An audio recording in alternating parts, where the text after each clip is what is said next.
Yeah, so yeah, I guess some of the inspiration for this talk comes from when I was sitting in boring meetings and like had a lot of time to think about how I wish this was going. So yeah, I'm a data visualization engineer from the New York Times, focusing on internal visualizations rather than external stuff. So I can disable that. This reminds me to take breaks every once in a while.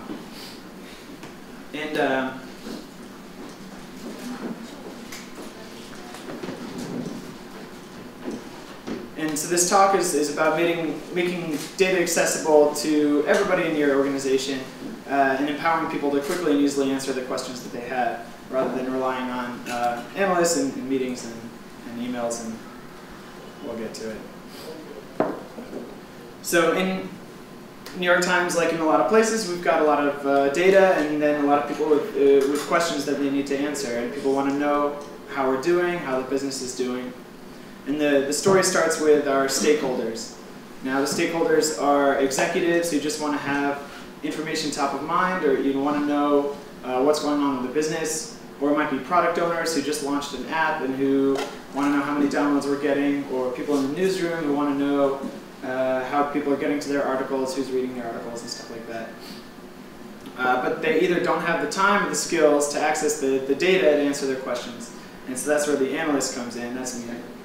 It's good. Yeah. Did you do that? Anyone use Bitmoji? That's what that's from. It's like, I didn't actually hand draw that. And so the analyst fits between the stakeholders and the database and translates those questions into queries. And so here's kind of how it would go. We'd have somebody from advertising or somebody from the newsroom. Advertising wants to know how are we doing, like what's revenue, what's the status of that. People in the newsroom want to know what are people reading right now. Take that, so receive that email, translate it into a query for the database, and then prepare a report. And it was a pretty manual process. I mean, this is how it was done, by the way. This is not how, well, for the most part, yeah, how it was done, and we've improved on this process. I'll get to how we've improved on it later. So it's a long manual process. Then email back an Excel report.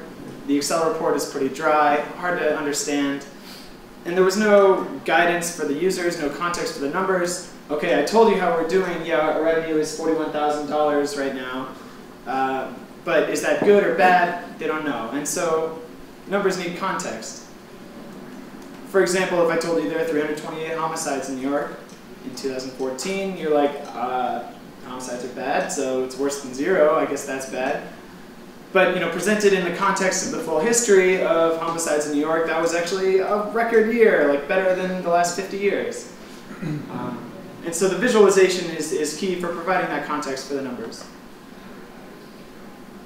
And without that, going back to this report, it was like, here's some numbers, hope you find something. The work was all on the users.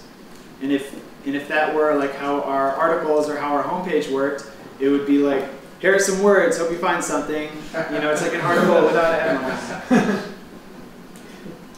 And so this was, we called it email guilt, like emails that would just pile up because the users don't have time to read it and all the work is on them to figure out the answers.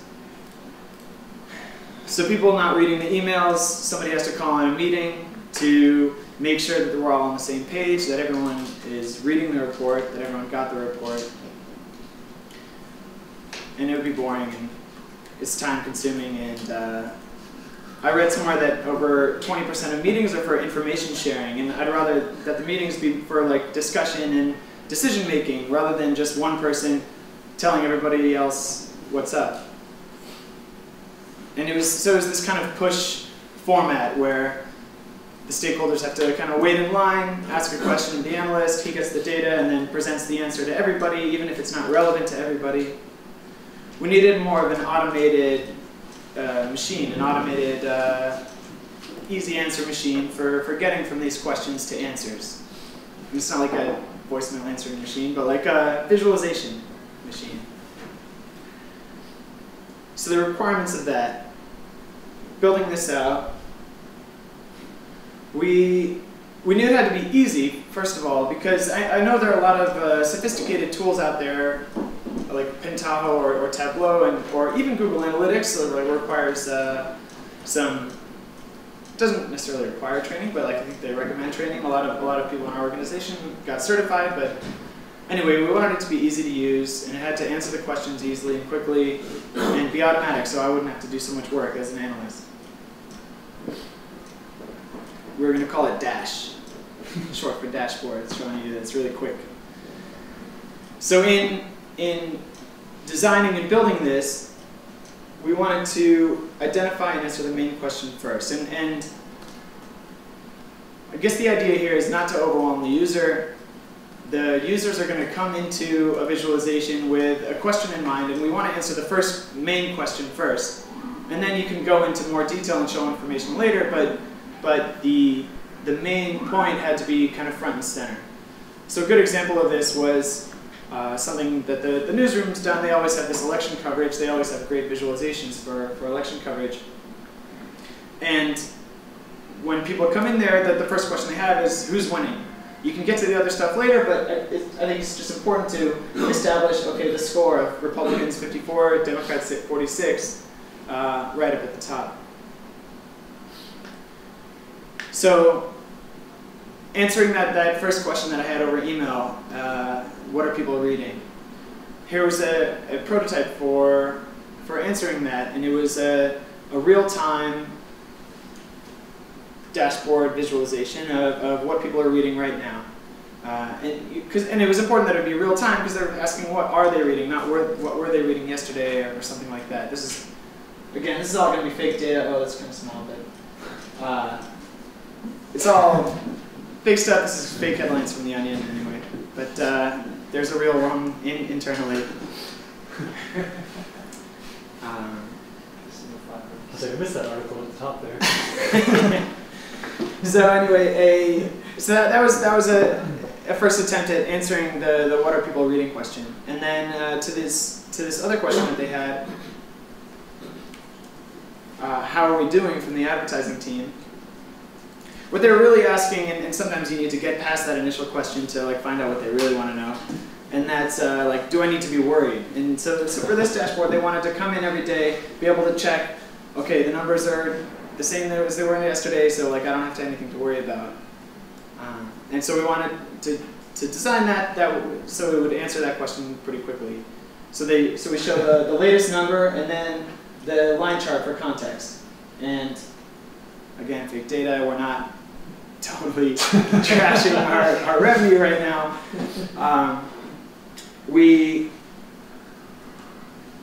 So that was our goal there, and that was an initial concept, and we added a lot more bells and whistles later on, but we'll get to that. Now, selecting the right chart. Again, so for making sure that the chart is going to answer the question, you've got to have the right chart to answer the right question. This was a useful guide for that.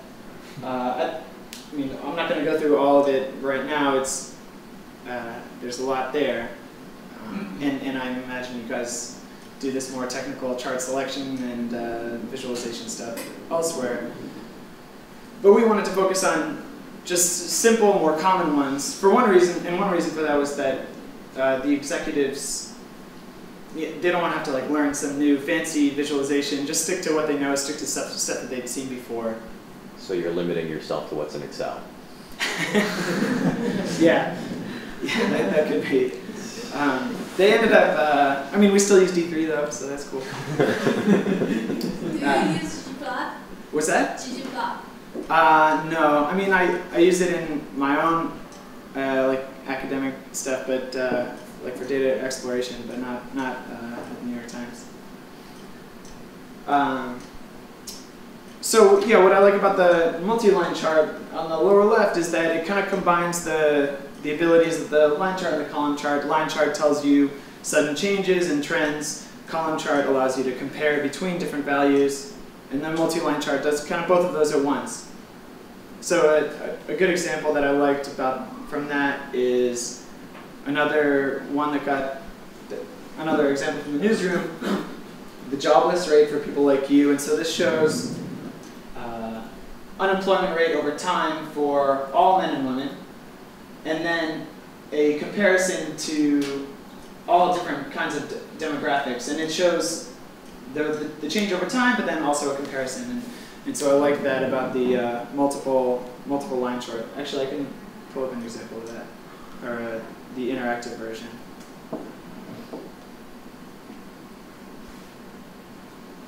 Underwear. They must have you tagged.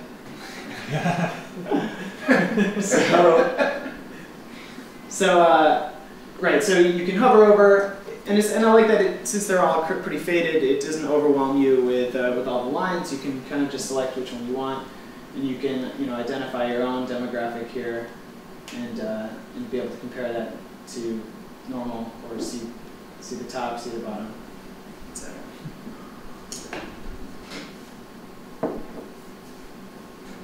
Let's go back. Okay, so then this is one version of our multi-line chart with inspired by that because we have way too many categories to show all on the same page. But if you hover over the one, you can see that one highlighted, and these deselected ones don't end up getting shown. And so that was kind of our chart selection process. But to take it a step further, I wanted to be able to see if we could simplify it further. So sometimes you can answer a question without a chart. Going back to this earlier example of the revenue going into the trash can, we found that they were really only just looking at this number on the right every day. They didn't really want to bother with all the line chart on the left. And for the most part, except for really disastrous days, it's not changing much, and there's not that much to look at. And so simplifying that down, sometimes it's not a chart, but just a number is all they need. They want the current number, and then is it good or bad? So that's what we had here. And then that way we were able to show other metrics as well, kind of in less space. And that context, this number is good or bad, that is year-over-year change. And now the next step is I want to be able to answer questions without anything at all, and hear me out on this. If they're coming in every day to just check on the status of things and make sure that it's okay, I think what we're developing now is like an anomaly detection thing, and combined with email alerts that will automatically detect, is there something dropping or is there a big spike, and then send them an email alert when there's actually something to look at. Because for the most part, it's just going to be pretty flat. There's nothing to look at, and so they don't need to check the charts. So the point there is, if you get an email alert, look at the chart. If you don't get an email alert, then you're fine. Don't bother looking at the dashboard today. So it's not really without charts. It's charts only when necessary. Yeah. No, how it's required. Right. So then after answering that first question, we want to be able to answer follow-up questions. They're going to ask, okay, why is revenue down? There are going to be follow-up questions to those. And so this is a great, have you guys seen this before, raising hands? This visual information seeking mantra. I often see it in, talks on visualization. So I was afraid you'd have already seen it before, but I'm glad you haven't, I guess. Overview first, zoom and filter, then details on demand. And so this is a way to kind of design the hierarchy of the visualization that you're going to be making. So back to this election coverage chart. There we go. The overview is right at the top. Okay, that's the score. And then you want to allow the user to zoom and filter. So find your own state, find the race that you're concerned about, and then even further details on demand. This is a list of all the data across all the states, and that's the interactive component. And so we wanted to use and incorporate that as well. So in this vein, for answering those follow-up questions, the user really wanted to know, what are people reading? Now after finding that out, they wanted to know, how do people reach our articles? And so that necessitated a more detailed deliberate dashboard for that purpose. So we have for each article up top, we'll show you page views, and we'll answer these follow-up questions right in the title, so you know, okay, if I have that question, go to that chart. Now, we saw the revenue was down.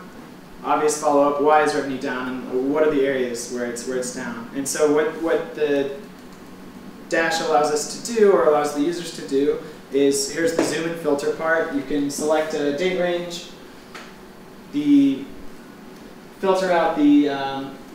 select which campaign you want to look at in more detail, or select regions. And then when you want, for the actual other hardcore analysts in different parts of the team, they can get the data themselves, so they can check the SQL query. And I think I can show you kind of a little interactive of how that works.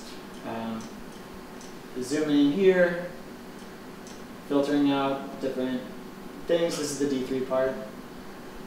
So you can see trends over time. This is all randomized data, so it is a little messier than it might normally be. And select different regions.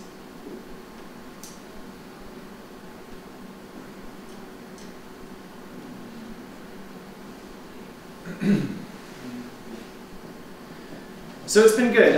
So we started it. We launched the product 2 years ago, and it has been very popular. We started out with just 10 charts for a couple different teams, and we've expanded it to all these different teams and products. We've got a lot of people looking at it today. And it has been really helpful, both for me, the analyst, and for the stakeholders. We can now spend more time on maybe more data science and modeling, or advanced questions and problems, and build out more tools. And they can understand and use more data, ask more insightful questions. And people are coming to meetings more prepared. Now that we've done at least status meetings, I mean certain kinds of meetings. We can spend less time on like what's the status report and going over that. People come into a meeting having already seen that in the dashboard, and now they can do the stuff that meetings should be for. Now it's not perfect. It still requires maintenance to maintain this dashboard, and there's still more people who want more charts put in. One thing we're doing to address that is to actually make it easier for anyone to just plug in charts to this dashboard. Currently the process is we have to take their question and turn it into a dashboard, but we want to allow analysts and other teams to do it, and so we're making it easier for that to happen.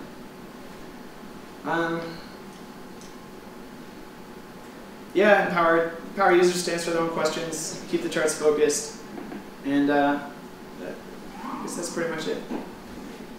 I have a question. Yeah, we can do questions. How does each team collaborate at your time?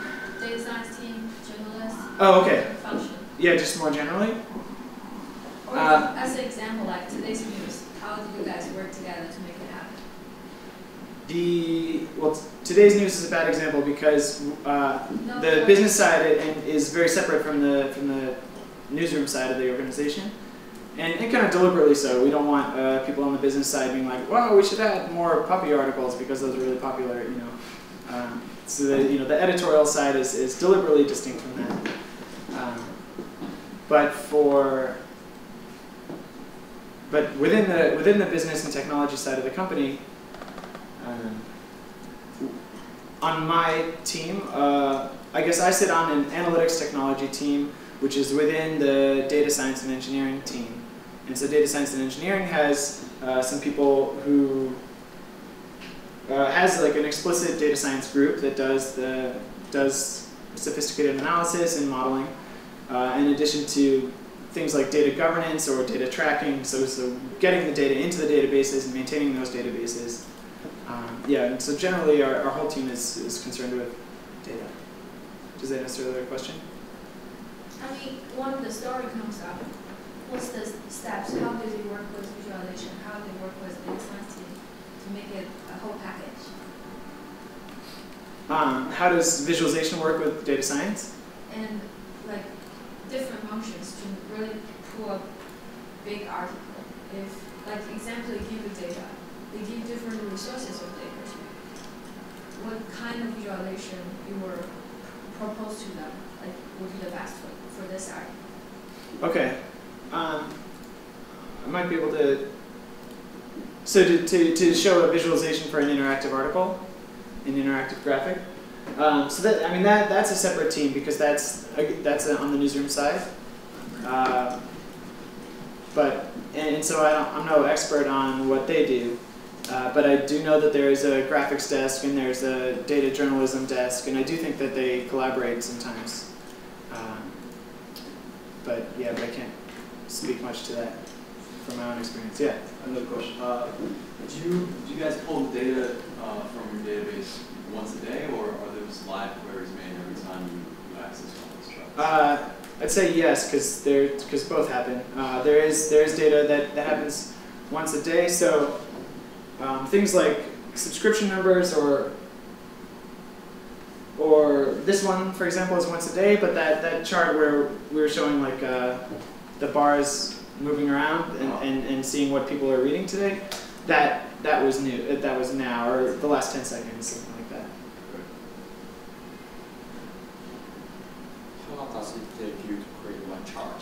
One chart to deliver the message in response to the event, so every day. Yeah. Well, so they're actually we found a lot of use for this kind of chart template, and so this one's pretty easy because it's just a matter of plugging in a new query to show this data. But to design a new chart, I guess that goes through a bunch of iterations because we create a mock-up and show it to the team that wants to use it, and then there's a bit of back and forth, kind of adjusting that mock-up before building it out. So that would be more than a week, I think.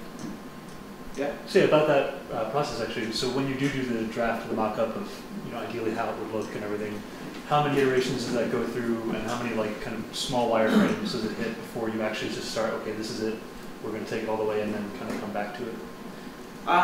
So it actually hasn't happened for a while because most of the demand is for stuff that we've already built. So this one, for example, was built a year and a half ago, and then tiny little features added to it. But that initial process had a good deal of back and Were you guys just like, this is the way it's going to be, and then that's it? Yeah, I'm just trying to remember kind of what other iterations, how this used to look like before its final version. So, like this one, for example, when it was first built, we didn't have in mind showing this data with so many different sections to it. Like showing by product or by product, that was just like mobile versus computer versus tablet, and so that was really simple. And so we didn't have, for example, this like hovering over to highlight that one because we didn't need it because there's only 3 lines on the page. I don't know. There was a little bit of back and forth, but I don't know. It wasn't too trying of a process. For this interactive plot, is the data queried at the real time, or is cleaned and stored? This one is just daily. Is once a day that the data gets built. Yes, but then you see kind of button panels, you can stretch to longer time scales. Oh yeah. And yeah. You need to recompute and do something online, or is kind of. Oh, I see. Let's see if we can find that.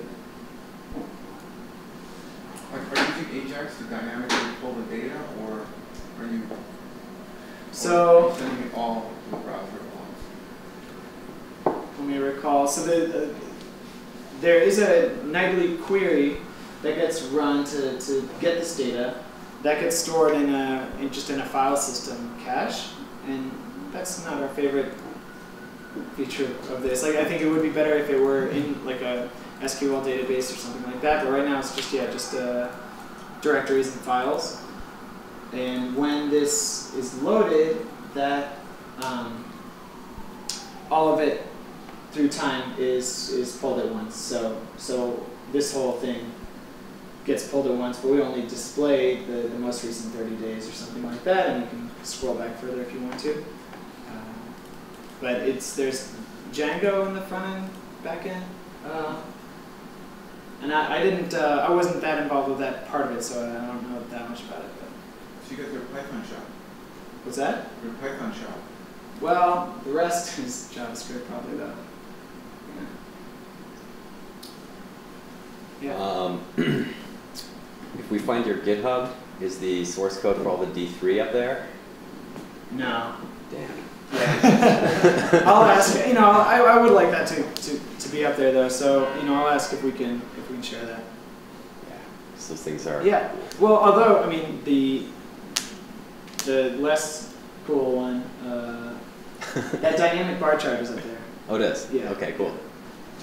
Yeah. And so when you're designing these, are you really looking to try and answer the main question that you had and then put in extra information to answer secondary questions?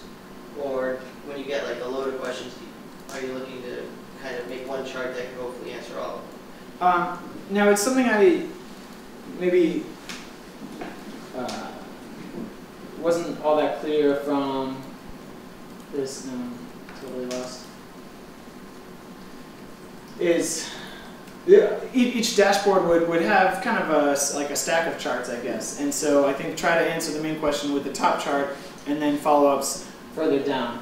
So this one, for example, like this would be at the top, and then the next one down is kind of below, and then below that would be things like, well, this one's impressions by campaign. I guess what I meant to show was revenue, really, because so if we have revenue in the top one, and then maybe the next two would be like impressions and CPM, that's cost per 1,000. Because cost times impressions is revenue. So it would be kind of a hierarchy of questions where, okay, why is revenue down? Well, it's because either the cost of the cost per impression is down, or the volume of impressions is down. So let's investigate those. Okay, if volume of impressions is down, then which campaign is that in and why? And I guess that's what this one gets to. And so then, so to try to answer like a hierarchy of questions, or at least diagnoses in the case of something going wrong.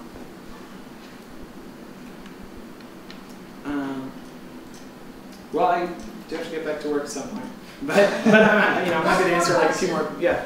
A few students are interviewing with New York Times. Oh yeah. What's your advice? I think it's really helpful to have, or at least my own experience getting a job there was really helpful to have a portfolio of things to show, just because that way you can do more show and less tell of like what your job experience is. I mean, particularly for something like a visualization role. Like I don't know if it applies to something like sales or something, but They're applying for data scientist role. data scientist role. Chris Wiggins' team. Chris Wiggins' team, great. Then, yeah, I think it still helps in that case to have examples of work that you've done in the past and to show them and to be able to walk through that intelligently. I think that would work. How many rounds of interview did you get? Rounds? How many rounds of interview? I think it was 2 or 3. 2, 3? Yeah. Phone interview and Well, yeah, phone and then in person and then maybe a second in person. Although if I recall, the in-person interview, you end up seeing a bunch of people, like 5 or 6 people. Cool. Yeah. Thank you so much. Yeah, thanks for having me. Thank you.